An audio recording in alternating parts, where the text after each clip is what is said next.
Winter na nga dito sa New Zealand. Hello mga kadresya! July 6, 2025. Nag-ayaan nga kami ng aming mga kaibigan dito sa New Zealand na pumunta ulit sa snow. Umalis kami ng bahay ng alas 6 ng umaga at ngayon ay alas 7 na. Ay naku, napakadilim pa. Ang mainam naman kasi dito sa New Zealand ay walang traffic, kaya naman dire-diretso lang ang biyahe.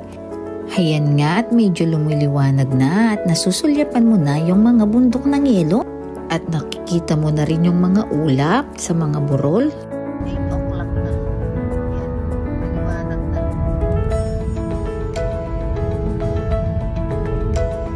Aakyat kasi kami sa bundok na yelo na yan, kaya naman dito pa lang sa baba ang ginaw-ginaw na.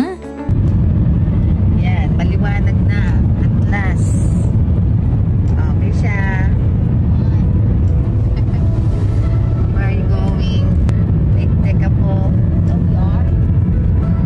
And round hill.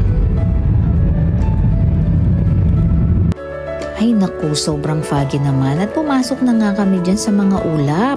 Kaya dahan-dahan lang. Siyempre sa aming biyahe hindi mo pwedeng hindi makikita ang napakaraming mga tupa. At dito sa New Zealand, mas marami pa ang populasyon ng mga tupa kaysa sa populasyon ng tao.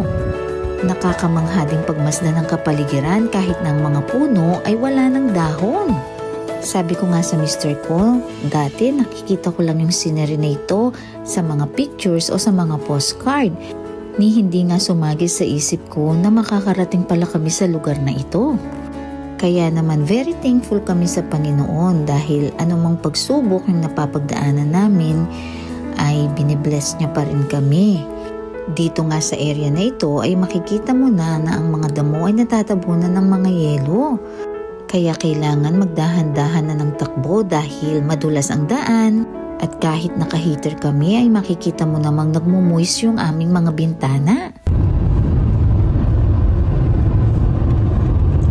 Lamig na. Pressure donut.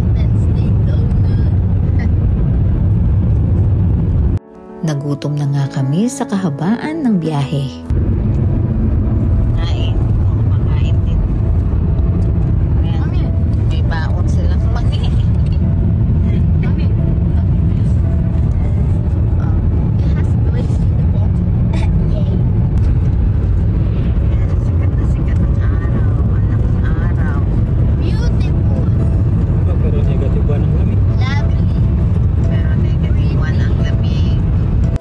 Ayan at nakikita na nga namin ang makapal na yelo. Wala ka na nakikita. Na puti.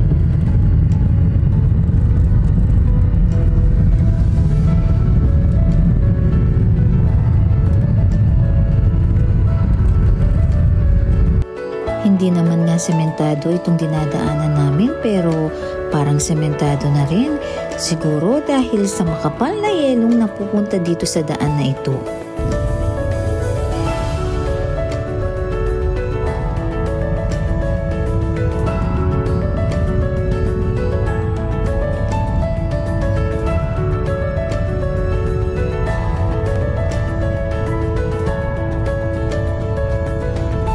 Ayun naman nga at papakyat na talaga kami sa mga alpines. At mamamangha ka talaga dahil puting-puti yung mga kabundukan dahil nababalutan ito ng mga yelo.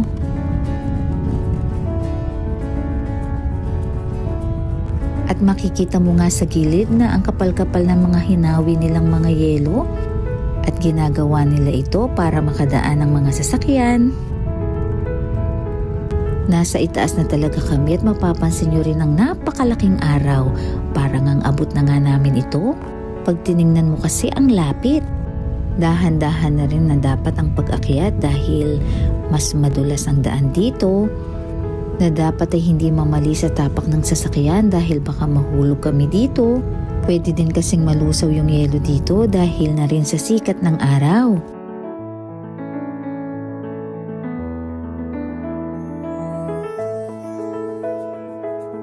At At kapag umaakyat kami dito sa mga alpines na ito, ay kailangan marami din kaming kasama. Kasi ano man ang mangyari, ay may tutulong sa'yo lalo na walang signal dito. Kaya kung ang sasakyan mo ay masiraan, naku, paano naman kaya? Kakabahan ka talaga dahil puro puti na nga yung nakikita mo. Tapos wala pang signal. Paano ka naman makakatawag ng saklolo? Hay naku, ang lamig pa man din sa labas. At pagkatapos naman ng mahigit 3 oras na biyahe, ay salamat naman at nakarating na kami dito sa Round Hill Ski Area. At hayan naman, ang dami na talagang nag-i-ski sa taas. At sabi ko nga kay Kisha, parang ayaw ko nang bumaba sa sasakyan dahil parang papasok naman ako sa freezer.